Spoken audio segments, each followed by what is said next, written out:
The year is 1982, and the robot revolution has arrived. In the wake of movies like Star Wars, androids and robotic companions had captured the public's imagination like never before.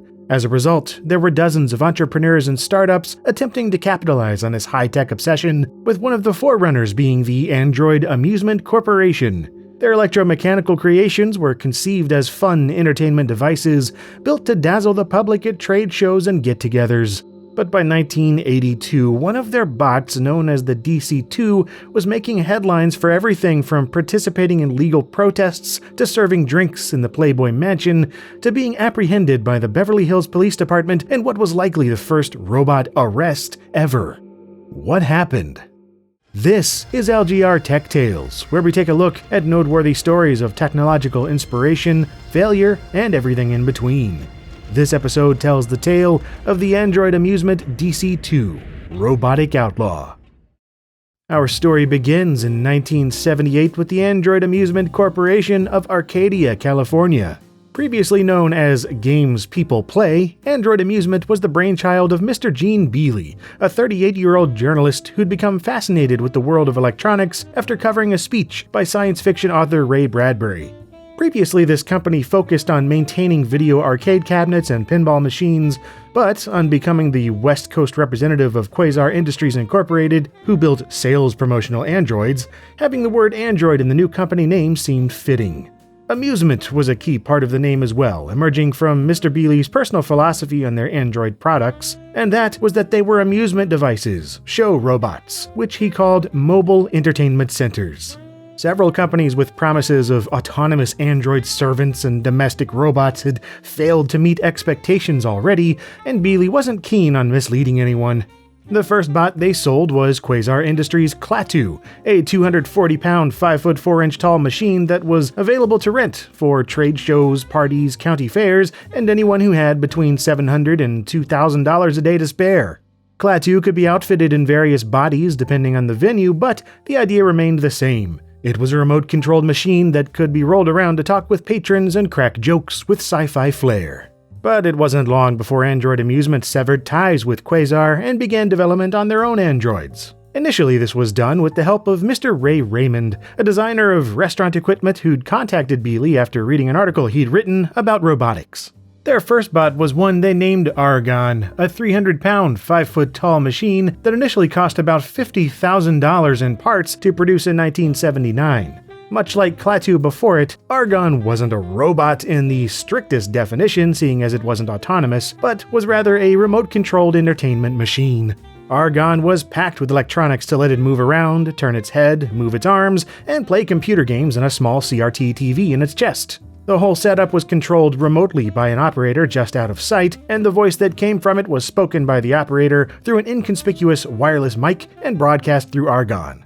Still, this was one amusing android indeed, captivating audiences young and old at everything from business openings to industry conferences to local bars.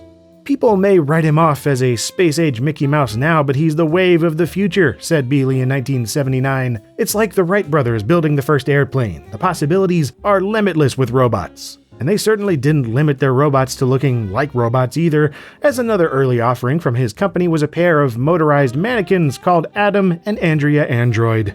Ray Raymond had left the company by the time these launched, but the core electronics were quite similar in functionality to his Argon creation. The idea was to make Adam and Andrea more humanoid, ideal for parties and discos. For example, an operator would wheel either of the $10,000 androids over to various party-goers, offer them their hand, and bring them over to the dance floor, all while transmitting speech as their head moved side to side. These two androids were basically novelties, said Beely in later years. We felt that the next logical step was a robot that served a useful purpose. What resulted in the latter half of 1980 was the Drink Caddy 1, or DC-1, which did exactly as the name suggests. It was a caddy for drinks. Built on top of a motorized wheelchair base and controlled using 72 MHz RC aircraft components, DC-1 cost around $5,000 and stood 4.5 feet tall. It held a tray for delivering 10-ounce mixed drinks, stored bottles and canned beverages inside its body, had metallic arms made from Sweetheart cup dispensers, played music from an AM/FM radio in its chest, and kept chilled ice cubes under a removable plastic head. And while it never sold in great numbers, only being stocked in a single Beverly Hills boutique, the revenue from selling and renting out the DC-1 was enough to create a successor. Finally, Android Amusement's ultimate showbot was released, the DC-2. Priced between $9,000 and $20,000 and standing at 4.5 feet tall, the Drink Caddy 2 was a culmination of the best tech available in 1981. It still had a tray for carrying drinks, but now you could swap out the booze for an 8-bit microcomputer system, with an Atari 400 and a Commodore VIC-20 as the most common options. These ran through a 5 or 9-inch color CRT TV in its chest, handy for both playing games and displaying promotional material from the computer or a VHS player. And like every bot going back to Klaatu, it had a speaker system for broadcasting the voice of a remote operator, AM/FM radio, as well as optional dual 8-track cassette players for playing music, sound effects, and pre-recorded speech. And on top of its sleek fiberglass body was a bulbous transparent head containing an integrated video camera, which, when output through a TV, would show the DC-2's point of view. And even though it was only being produced at 6 units a month, demand was high relative to previous bots, with exports to Japan, England, Australia, South Africa, and West Germany. For a while, the DC-2 was seemingly popping up everywhere. It was on the cover of National Geographic World. It was a headline feature of retail promotion events at Dayton's department stores in Minnesota. It hosted student tours through the facilities of computer storage company Verbatim. It was the robot mascot for Fromex 1-hour photo systems. It showed up in the May 1981 issue of Playboy magazine after a specially built DC-2 was purchased for Hugh Hefner and gifted to him for Christmas with the help of Bob Keeshan, better known as Captain Kangaroo. A DC-2 even ended up picketing in front of the San Mateo County Public Courthouse, hired to protest the state's divorce laws and blasting the song "She Got the Gold Mine, I Got the Shaft" by Jerry Reed. This must be the most unusual assignment we've had yet. I think it's the first time a robot ever picketed anywhere. And it certainly wouldn't be the last unusual DC-2 event Gene Beely would be questioned over. On August 18, 1982, a DC-2 was seen roaming the streets of Beverly Hills, just off the famous Sunset Boulevard on North Beverly Drive. Its operator was nowhere in sight, but it was rolling up and down the sidewalks, talking to passers-by, and offering up Android Amusement Company business cards. Not only that, but it was rush hour, and the DC-2's presence was slowing down traffic even more and starting to draw a crowd. The police arrived on scene, assuming it was some kind of unauthorized publicity stunt, asking the DC-2 to identify what it was doing there and who was controlling it. After the unseen operator refused to identify themselves or shut down the robot, the officers began looking for a way to disable the battery. The robot began fleeing the police, reportedly shouting, "Help me, they're trying to take me apart!" After a brief pursuit, they were able to disable the bot, load it onto a tow truck, and hauled it to the nearest precinct to be locked up until the owner was found. Since it was stocked with Mr. Beely's business cards, investigators headed to his home for questioning. It was determined that he wasn't the one controlling the DC-2, but rather it was a result of his 2 sons taking it out for a joyride of sorts. Scott and Sean Beely, then aged 17 and 15 respectively, had taken the DC-2 out of the back of the van they were driving, it having been left in there after a promo event the day prior. The boys decided to have a bit of fun in the suburbs of Beverly Hills, but panicked after the police arrived, leaving the bot behind as it was hauled off to jail. Initially suspecting it was an adult behind the robot's actions, Beverly Hills PD had planned to charge its owner with operating a business without the proper license, solicitation of business on a public sidewalk, and obstructing an officer in the performance of his duty. But after talking to the 2 youngsters, they decided not to charge anyone, passing them off to the department's youth services section. In the end, the duo had to pay a $40 towing fee and received a talking to from youth services about what's allowed on the sidewalks of Beverly Hills. The kids had it without permission and were just screwing around. There will be no criminal filing, said Lieutenant Russell Olson, quickly following it up with, "I'll guarantee you if other people try it, we will run the gauntlet. We don't take something like this lightly." As for what happened with the DC-2 afterward, well, after being freed from jail, so to speak, and making headlines around the country, it went on to be used for promotional events for several years, along with its DC-2 siblings. One unit ended up playing the role of a robot butler in the 1984 feature film CoverGirl, starring the late Jeff Conaway as a tech entrepreneur character who, among other things, designed robots and androids.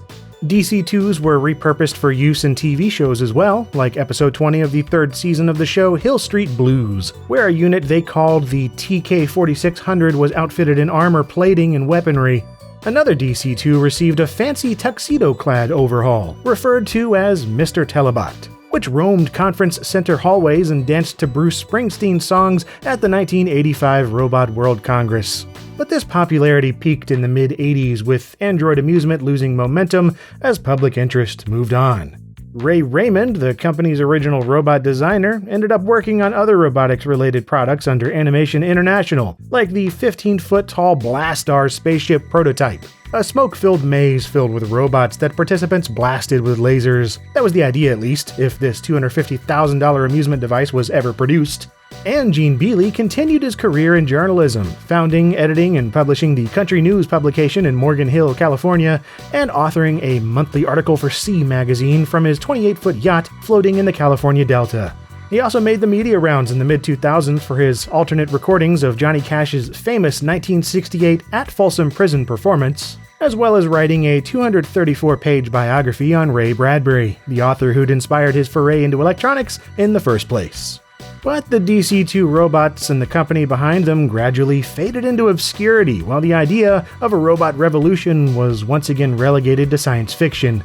Even if that much-hyped uprising still hasn't taken place as advertised, the 21st century has seen a notable uptick in the adoption of robotic and artificially intelligent companions. They may not yet do much more than clean your floors, perform interactive search engine queries, or look supremely unsettling, but now more than ever the idea of a future filled with robots seems inevitable.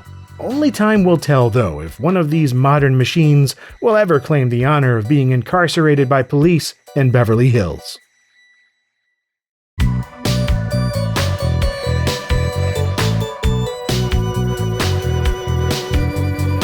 And if you enjoyed this episode of LGR Tech Tales, then thank you very much. This one's been in the works for quite some time, so subscribe if you would like, or check back for new videos every week. And as always, thank you very much for watching.